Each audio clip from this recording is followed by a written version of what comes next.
Price Lord. நான் Deborah. இயேசுவை மறவாத பேசுறது. ஏசப்பாய் நம்ம பார்த்து என்ன பேச போறாருன்னா, நீதிமொழிகள் 6ஆம் அதிகாரம் 23ஆம் வசனத்துல, கட்டளையே விளக்கு, வேதமே வெளிச்சம், போதக சிச்சையே ஜீவ வழி. ஆமேன்.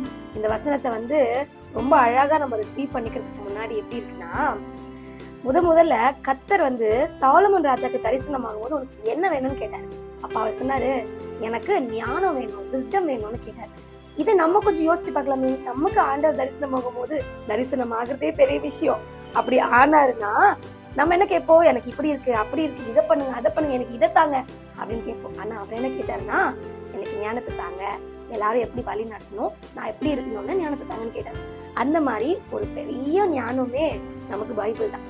இதுல போட்டிருக்க lamp, light and way of life, இது இங்கிலீஷ்ல ரொம்ப அழகா போட்டிருப்பாங்க. சோ இதெல்லாம் ஆண்டவர் நமக்கு இந்த போதகத்திலே, அதாவது இந்த வேத வசனத்திலே நமக்கு சொல்லிக் கொடுக்குறாரு. இதை நம்ம ரிசீவ் பண்ணிட்டு நம்ம வாழ ஆரம்பிக்கலாமா?